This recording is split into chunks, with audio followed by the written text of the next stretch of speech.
Now section is completed. Section A का complete हो चुका है। चलिए नेक्स्ट हम लोग देखते हैं सेक्शन बी का क्वेश्चन। तो सेक्शन ए का क्लास 6 का कंप्लीट हो चुका है। चलिए नेक्स्ट सेक्शन बी का हम लोग क्वेश्चन चलते हैं सेक्शन बी पे। तो सेक्शन बी पर क्वेश्चन चलने से पहले हम लोग देख लेते हैं क्वेश्चन सेक्शन बी का। तो first of all section B में 60 नंबर क्वेश्चन कह रहा है आपका कि explain the how the jute plant harvested. किस तरह से हम लोग जूट प्लांट का हार्वेस्टिंग करेंगे। तो हार्वेस्टिंग किस तरह से करेंगे, तो jute plant are harvested at the flowering stage. किस तरह से, फ्लावरिंग स्टेज, उसको हम लोग क्या कहते हैं, flowering stage. The stems are cut close to the ground. हम किससे काटते हैं, तो ग्राउंड से। जैसे ये फ्लावर है तो इसको हम ग्राउंड से काट लेंगे। कहाँ से काटेंगे, ग्राउंड से, ग्राउंड लेवल से काट लेंगे। काटने के बाद are the tied into the bundles. अब उसको हम लोग बंडल्स में बांध देंगे। बंडल्स के रूप में एक जगह कर लेंगे, कलेक्ट कर लेंगे। Bundles are soaked in the water for the few days. अब उसको हम लोग बांध कर हम किस में छोड़ देंगे, वाटर के प्रेजेंसी में छोड़ देंगे, वाटर में प्रेजेंसी में छोड़ देंगे। This method of the soaking of the called rating. क्या कहलाता है, ये मेथड मेरा क्या कहलाता है, रेटिंग। ये मेथड मैंने सड़ने की प्रक्रिया में छोड़ देंगे। रेटिंग जिसे रोटिंग कहते थे, मैंने सड़ने की प्रक्रिया में। It's soft. तो देखिएगा जूट क्या हो जाएगा, सॉफ्ट हो जाएगा। कुछ दिनों में जूट सॉफ्ट हो जाएगा, आपको सॉफ्ट जैसा उसका फिर आप रोप ये सब बना सकते हैं। चलिए जूट का देख सकते हैं। चलिए यहाँ से आंसर आपका 60 नंबर का आंसर हो जाएगा। Jute plants are harvested at the flowering stage. किस स्टेज में करेंगे, flowering stage. The stem are the cut close to the ground. कहाँ से काटेंगे, तो ग्राउंड लेवल से काटेंगे, ground level. The tied the bundles are soaked in water few days. उसको वाटर में छोड़ देंगे फ्यू डेज के लिए वाटर में छोड़ देंगे। फिर next, this method of the soaking is called the retting. उसको हम लोग क्या करेंगे, retting. It's softness of the tissue, उसका टिश्यू क्या हो जाएगा, सॉफ्ट हो जाएगा। Permanent the mores of the separated. फिर उसको हम लोग क्या कर देंगे, सेपरेट कर देंगे, मैंने अलग अलग कर देंगे। तो ये आप 16 का आंसर हो गया। चलिए सेकंड नंबर क्वेश्चन पर 70 नंबर क्वेश्चन पर चलते हैं हम लोग। 70 नंबर आपका क्वेश्चन क्या कह रहा है, देख लेते हैं। 70 नंबर क्वेश्चन, 70 नंबर आपका क्वेश्चन क्या,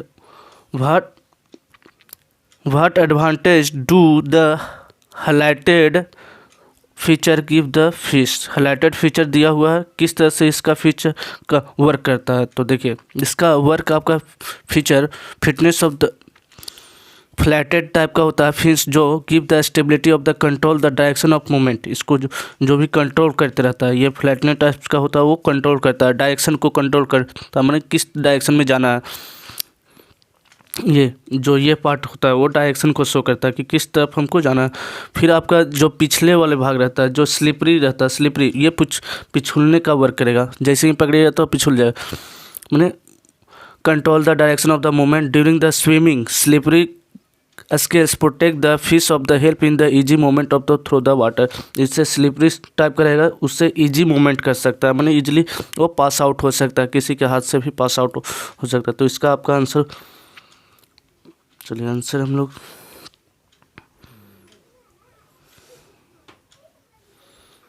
17 का आंसर देख लीजिए आप कि flatted type fins give the stability and control the direction of the movement. क्या करेगा, control of the direction of the movement during the swimming. किसके दौरान, तो स्विमिंग के दौरान। स्लिपरी स्केल, जो स्लिपरिंग स्केल होगा उसका slippering scales protect the fish and the help the easy of the movement of the water. वो movement of water से क्या करेगा, हेल्प करेगा। तो इस तरह से आपका बच जाएगा इसका। चलिए नेक्स्ट पेज पर चलते हैं, क्वेश्चन नंबर 18 पे। क्वेश्चन नंबर 18 क्या कह रहा है आपका, question number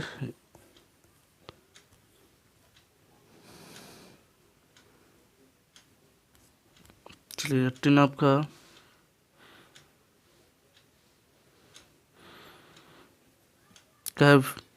when a single yarn is pulled out of continuously form of the turn pair of the socks, the fabric gets the unravel भाई देखिए, इसका जब पोल्ड आउट कहते हैं कंटिन्यूसली, हम सॉक से एक धागा निकालते हैं, यार्न धागा निकालते हैं, सिंगल यार्न, तो उसके से देखते मतलब क्या हो जाता है आपका, ट्रेवल करते रहता है, मैंने बाहर निकालते रहते हैं, तो उससे आपका क्या होगा, तो knitting knitting is the process of the use of prepare fabric for the socks. Knitting process से हम लोग करेंगे कि knitting is the process use to prepare the fabric for the socks. In knitting single yarn, जब हम single yarn को खींचेंगे, अलग करेंगे, ये use to pieces of fabric, तो वहाँ से पीसेस ऑफ फैब्रिक निकलते जाएगा। There for the when the single yarn is pulled out continuously from the torn pair of the socks and fabric gets the unraveled। तो इस तरह से आपका निकलते हुए रहेगा, अनरेवल हो जाएगा। देखिए आपका आंसर यहाँ नेक्स्ट पेज पर हम लोग आंसर देख लेते हैं। चलिए नेक्स्ट पेज पर आपका आंसर क्या हो जाएगा, 80 नंबर का आंसर देखिए, knitting is the process use to prepare the fabric for the socks. In knitting is a single yarn, जब हम सिंगल यार्न निकालते हैं, use to make the pieces of the fabric, there for the single yarn pulled out the continuously निकलते हुए रहेगा from the torn pair of the socks and fabric gets the unravelled. इस तरह से हम लोग का अनरेवल्ड हो जाएगा। चलिए नेक्स्ट पेज पर नेक्स्ट क्वेश्चन पर चलते हैं।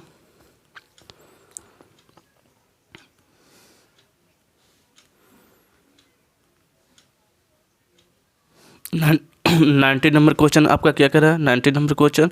तो how can the process of the explain be use to fix metal rim tightly on the wooden wheels. देखिए हम लोग का जो व्हील्स बनाते हैं, जो एक मेटल का और एक वुड का बनाते हैं, तो उसमें क्या होता है, मेटल वाले आपका एक्सपेंड करेगा, जैसे हम हीट देंगे तो एक्सपेंड करेगा, माने फैलेगा जैसे ही हीट करेंगे तो, बट आपका वुड वाला जो लकड़ी वाला रहेगा उसको नहीं फैला सकते हैं। तो आपका the metal rim is made that slightly smaller than, क्या बनाएंगे उससे स्लाइटली, माने जो लकड़ी वाला रहेगा उससे हम लोग स्लाइटली स्मॉलर बनाएंगे। रीजन क्या है, then wooden wheels on heating the rims expand, क्या करेगा, हीट करेंगे जैसे ही, तो रिम्स को हीट करेंगे, लोहा वाले हीट अपने रिम्स को हीट करेंगे तो क्या होगा, टाइटली वो आपका बढ़ना चालू हो जाएगा, मैंने एक्सपेंड करना चालू हो जाएगा।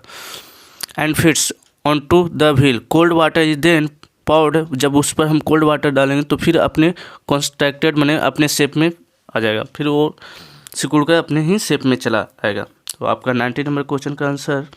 चलिए नेक्स्ट पेज पर हम लोग देख लेते हैं 90 नंबर क्वेश्चन का। चलिए आंसर बता देते हैं आपको।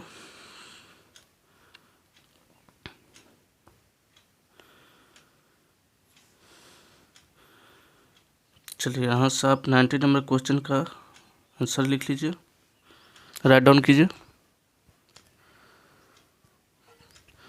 The metal rim is made the slightly smaller than the wooden wheels. Wooden wheel से हम लोग क्या बनाएंगे, स्लाइटली स्मॉलर बनाएंगे। On heating the rims expanded at the feet और on to the wheels, cold water is then poured, जब हम उस पर कोल्ड वाटर डालेंगे, over the rim beach contract, वो सिकुड़ जाएगा, कॉन्ट्रैक्ट हो जाएगा tightly on to the wheels, फिर व्हील्स क्या हो जाएगा, कॉन्ट्रैक्ट हो जाएगा।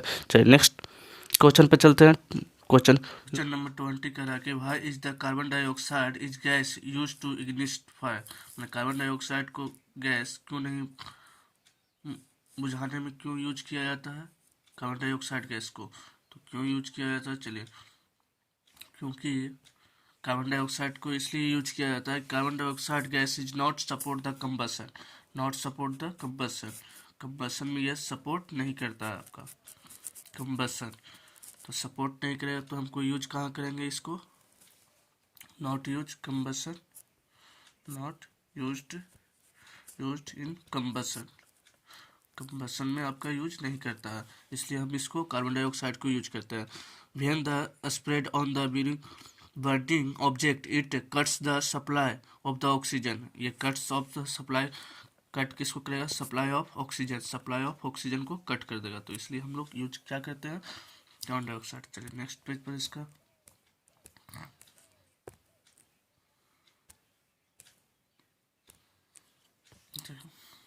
आंसर हो जाएगा इसका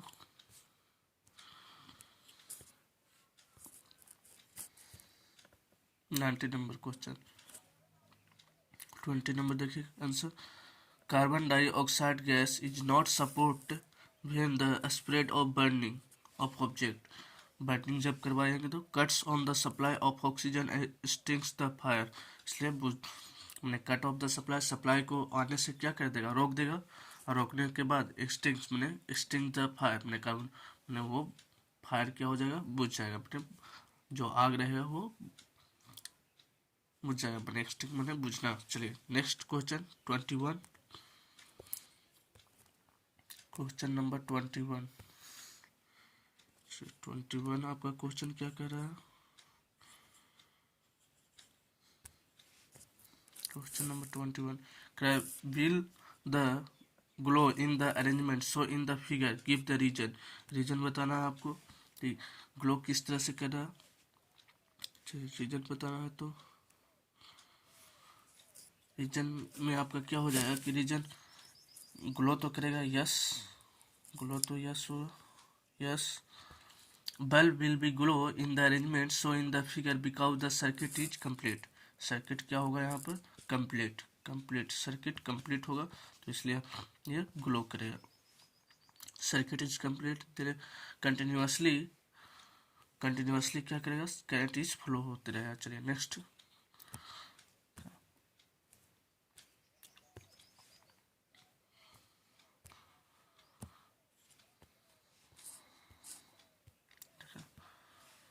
yes, bulb is glow, bulb in glow arrangement shown in the figure because circuit is completed, there is the continuity in the circuit without any break, बिना ब्रेक के ये क्या होते रहेगा, चलते हुए रहेगा, करंट फ्लो करते हुए रहेगा, करंट फ्लो करते हुए रहेगा, तो सर्किट सर्किट में बल्ब लगा हुआ ग्लो करते हुए रहेगा। चलिए क्वेश्चन नंबर 22 पर चलते हैं, क्वेश्चन नंबर 22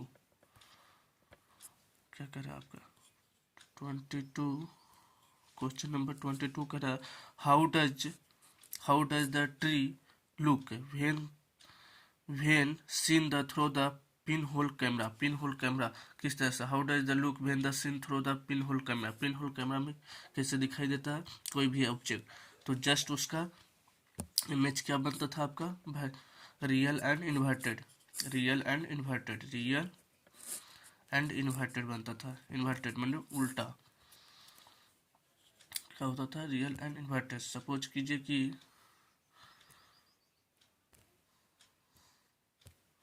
ये सपोज कीजिए आपका कोई कोई प्लांट है आपका, और यहाँ हम लोग क्या कर दिए, पिन होल कैमरा व्यवस्थित कर दिए, सपोज कीजिए कि पिन होल कैमरा यहाँ पर व्यवस्थित कर दिए, तो किस तरह से,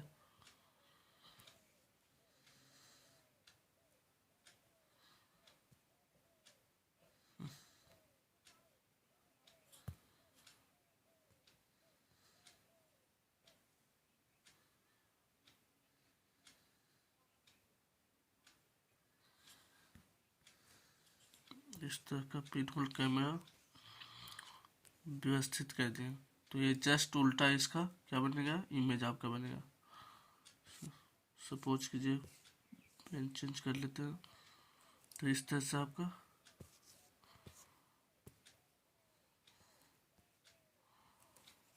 इसका इस तरह से आपका क्या बनेगा, फिगर बनेगा, मैंने पिन होल कैमरा में क्या बनता है आपका, जस्ट उसका उल्टा फिगर बनता है, मैंने एक इमेज, देखिए जस्ट इसका क्या बना उल्टा, तो इस तरह का फिगर बना देना है आपको। चलिए नेक्स्ट हमको इसको आंसर देख ले, चलिए देखिए ये फिगर इस तरह का बनाना है आपको, पिन होल कैमरा का, पिन होल कैमरा से किस तरह से पास आउट हो रहा है, पिन होल कैमरा से, एंड ये ट्री का फिगर कैसा बन रहा है, तो ये आपको देखना पड़ेगा। चलिए नेक्स्ट क्वेश्चन पर हम लोग चलते हैं, क्वेश्चन नंबर 23,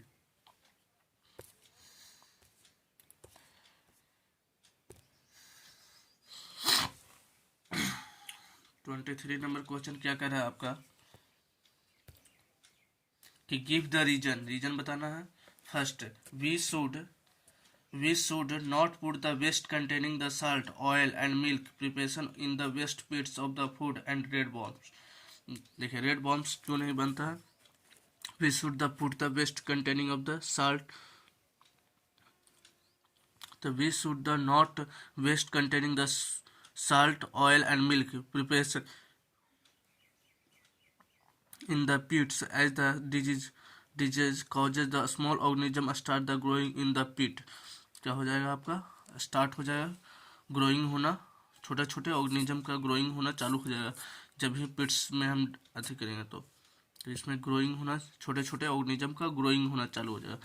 सेकेंड नंबर इसी तरह से करा आपका कि it is the better mix powder egg shell और sea shell with the waste of to be put in the waste pits. हम लोग वेस्ट पिट्स पुट कहते हैं तो क्या होता है, तो mixing the powder of the egg shells and और sea shells with the best red worms in the greening of the दिया द फूड। उसके लिए किसके लिए होता है, ग्रीनिंग द फूड्स।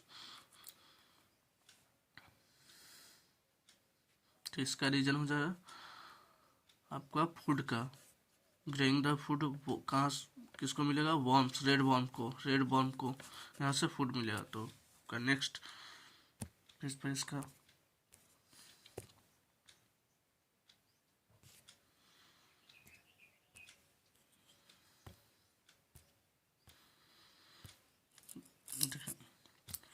एक आपका फर्स्ट का we should put the waste containing the salt, oil, milk preparation in the pits as the disease is causing। क्या कारण है, सबसे causing a small organism, छोटा छोटा स्टार्ट हो जाता है ग्रोइंग इन द पिट, पिट के अंदर ग्रोइंग होना स्टार्ट हो जाता है आपका छोटे छोटे ऑर्गेनिज्म का। Next red worm do not thrive in the hot very mixing of powder eggs and cells with the waste help the red worm in the grading the food well मैंने वो खाना सपोर्ट कहाँ करने लगता है आपका powder form में, तब मिक्सिंग ऑफ सेल मैंने सी लेवल में या एक सेल में, इस तरह से आपका। नेक्स्ट क्वेश्चन आपका क्या कर रहा है, question number B. Question number B देख लेते हैं।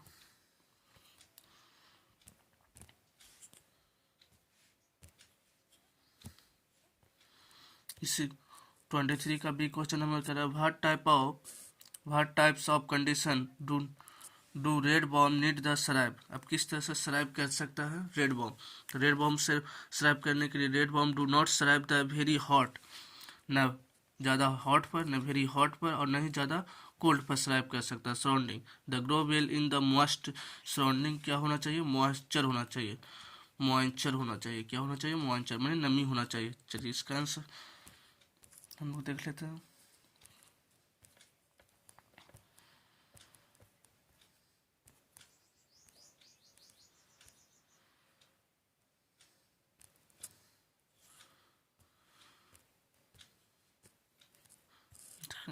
Red worm do not thrive in the very hot or very cold surrounding, they grow well in the moist surrounding। क्या होना चाहिए, मॉइस्चर टाइप का, सराउंडिंग में क्या होना चाहिए, मॉइस्चर टाइप का होना चाहिए, तो ही श्राइब आपका कर सकती है।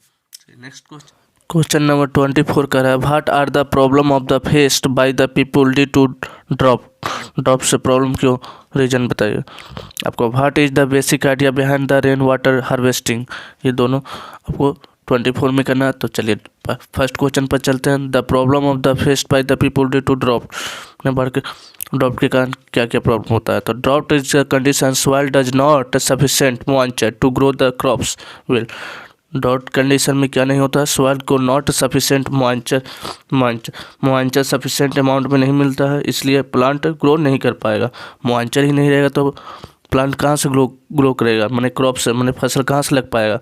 The vegetation such as the grass fodder does not grow the well and leads of the storage of the fodder of domestic animals भी नहीं ग्रो सही से रह पाएगा। Many people living the area of the drought में भी, जहाँ पर सुखाड़ हो जाएगा, जब मैंने पानी रहेगा ही नहीं, एकदम सुखाड़ हो जाएगा, तो वहाँ पर तो क्रॉप्स तो लगेगा ही नहीं, कोई फसल होगा ही नहीं सही से, वहाँ पर न वेजिटेबल होगा, न ग्रो करेगा, न एनिमल्स डोमेस्टिक मैंने नहीं जाकर एनिमल्स रह सकता है, नहीं आप ह्यूमन्स बॉडी रह सकते हैं। तो जहाँ पर ड्रॉप मैंने सूखा पड़ जाएगा। Many people of living the area of the dropped may have the migrate of the other palace along the with domestic animals such as the food and folder। फिर वो घूमने लगेगा दूसरे जगह कि कहीं पर फूड और फोल्डर आवश्यकता है या नहीं। तो इसका आंसर आपका का आंसर देखिए 24 का ए का आंसर आपका in the drop condition the soil does not have the sufficient moisture in to grow. जब सफिशिएंट अमाउंट में आपका मॉइस्चर नहीं होगा तो ग्रो ही आपका प्लांट नहीं करेगा। सुखाड़ के कंडीशन में तो मॉइस्चर रहेगा नहीं और तो ये क्या नहीं कर पाएगा, प्लांट ग्रो नहीं कर पाएगा।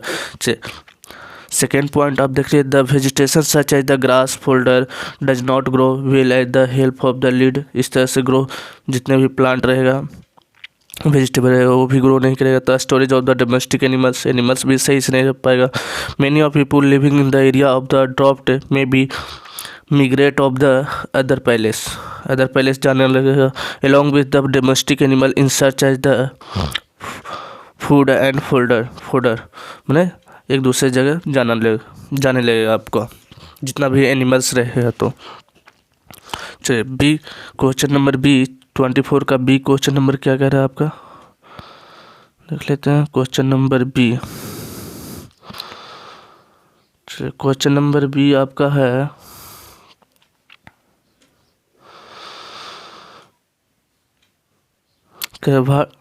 What is the basic idea behind the rain water harvesting. Rain water का हार्वेस्टिंग किस तरह से होता है तब करने में मदद करता है। तब basic idea of behind the rain water harvesting is to catch the water where it fall on the earth surface.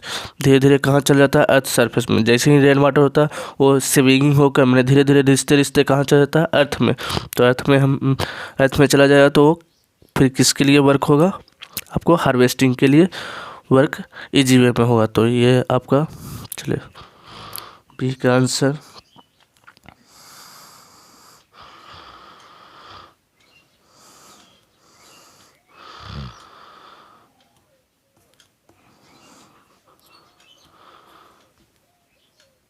the basic idea behind the rainwater harvesting to catch the water where it falls on the earth surface। इस तरह से fall कर सकते हैं earth surface को कर। चलिए next हम लोग क्वेश्चन पे चलते हैं।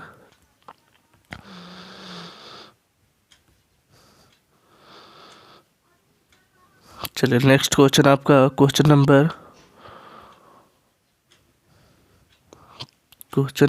आपका 25 The living beings of the respond to the stimuli give the two example each of the animals and plants to illustrate the shape। माने ऐसा दो स्टेबली का मतलब होता है कि स्टेबली जितने भी आपका जैसे सपोज कीजिए कि लाइट भी आपका स्टेबली होगा, वाटर हो गया वाटर लाइट हीट ये सब आपका स्टेबली का जैसा वर्क करेगा। तो ऐसा एग्जांपल दो एनिमल एंड प्लांट में बता रहा। चलिए तो the all living organism response to the stimuli by the moving the towards the away from the its example. मैंने स्टिमुली जिस तरफ का स्टिमुली रहेगा, जैसे सपोज कीजिए ये प्लांट लगा हुआ है, ये प्लांट ग्रो किस तरफ से करेगा। तो आप जिससे आप वाटर इसका रूट्स का वाटर इस तरफ दिए तो इसका रूट बढ़ना किस तरफ हो जाएगा, इसी तरफ जाना चालू हो जाएगा। यदि आप वाटर इस डायरेक्शन में देते हैं तो इस डायरेक्शन में बढ़ना चालू हो जाता है। तो स्टिमुली जिस तरह से हम लोग स्टिमुली का यूज करेंगे उसी तरह से आपका क्या करेगा, ग्रो करेगा प्लांट, उसी डायरेक्शन में ग्रो करेगा। तो आपका the increase the secretion of the saliva on seeing of the favorite food is the response of the flavor of the food। जिस तरह से आपका फूड मिलेगा, मिनरल्स मिलेगा, उसी डायरेक्शन में आपका बढ़ना ग्रो करना प्लांट चालू हो जाएगा। A bright flash of the light makes us the close your eyes and narrow them। The tips of the shoot of the towards the light। किस तरह बढ़ना लगेगा आपका टिप, तो आपका टिप्स बढ़ने लगेगा जिस तरह का आपका डायरेक्शन में सनलाइट रहेगा उसी डायरेक्शन में आपका टिप्स भी बढ़ना चालू हो जाएगा। तो आपका यहाँ पर 25 का आंसर चेक कर सकते हैं। 25 क्वेश्चन नंबर 25 का answer all living organism response to stimuli, जितना भी स्टिमुली और moving towards the away from the its example the increase the session of saliva, seeing of the favourite food is the response to the, जैसे कुछ भी favourite food देख कर आपका मुंह में क्या आने लगता है, पानी आने लगता है ना, सलाइवा आने लगता है। जैसे कुछ चीज़ को फेवरेट चीज़ रहता है तो जैसे ही बोलते हैं तो पानी आने लगता है, तो ये किसके कारण, स्टिमुली के कारण हो रहा है। The bright flash of the light makes the close over the eyes और नैरो देम, जब फ्लैश लाइट बढ़ता है, जैसे ज़्यादा अचानक से ज़्यादा लाइट आ गया तो आपका आँख क्या हो जाता है, जो आँख का पट्टी रहता है वो अपने आप बंद होना चालू हो जाता है जब लाइट फ्लैश आता है। जैसे the leaves of the touch me not plant, मैंने छुई मुई के पौधे को जब आप छूते हैं तो तुरंत क्या हो जाता है, मुरझा जाता है। The tip of the shoot moves the towards the light, और टिप ऑफ शूट किस तरफ डायरेक्शन में मूव करता है आपका, लाइट की तरफ, जिस तरफ उसका लाइट मिलता है उसी तरफ वो ग्रो करने लगता है। चलिए नेक्स्ट क्वेश्चन पर चलते हैं।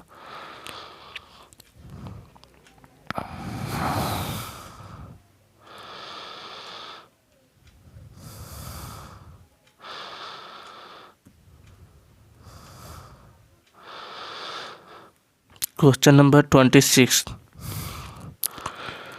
Explain the reason for separating the mixture of the into the components with the help of example. Explain करना आपको किस तरह से इसको हम लोग अलग कर सकते हैं मिक्सचर को। तो चलिए मिक्सचर को अलग करने के लिए, रिमूव करने के लिए हम लोग रीजन जान लेते हैं।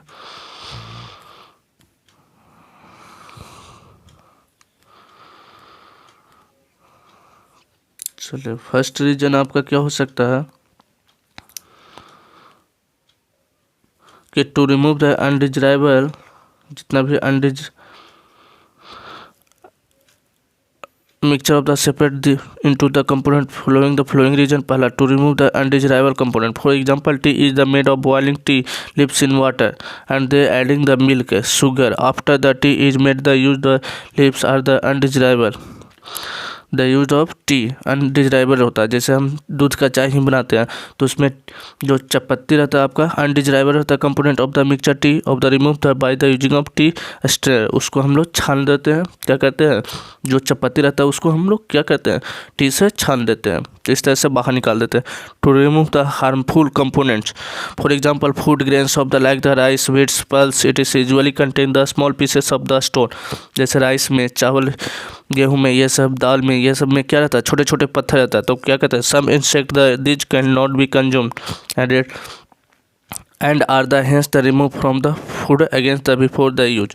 उससे हम लोग क्या कर देते हैं, बाहर निकाल देते हैं पहले, जो भी फूड में आपका राइस में रहे या विट्स में, गेहूं में रहे, तो उस तरह से आपका छोटा छोटा पार्टिकल्स रहता है, उसको हम लोग क्या कहते हैं, स्टोन को बाहर निकाल देते हैं, तो हम लोग यूज कहते हैं। चलिए नेक्स्ट आपका, to obtain the pure sample of the substance, for the example type of water contain the some impurities and dissolve the salt in making the it impure mixture, this water is made from the impurities and dissolve in salt process distillation and result in get the pure, उसको हम लोग गर्म करके क्या कर देते हैं, pure कर देते हैं, तो इम्प्यूरिटीज को हटा देते हैं। इस तरह से फोर्थ पॉइंट हो जाएगा आपका, to obtain a useful component, for example butter milk is a mixture of from the which component butter is separated, butter को क्या कर देते हैं, जो यूज़फुल रहता है उसको हम लोग बटर को अलग छाड़ देते हैं। तो बटर मिल्क से हम लोग, जैसे आप बटर अलग छाट लेते हैं और मिल्क को अलग रख देते हैं, तो इस तरह से आपको सेपरेट कहते हैं। जो यूज़फुल कंपोनेंट रहता है उसको अलग रखते हैं और जो अनयूजफुल कंपोनेंट रहता है उसको बाहर निकाल देते हैं।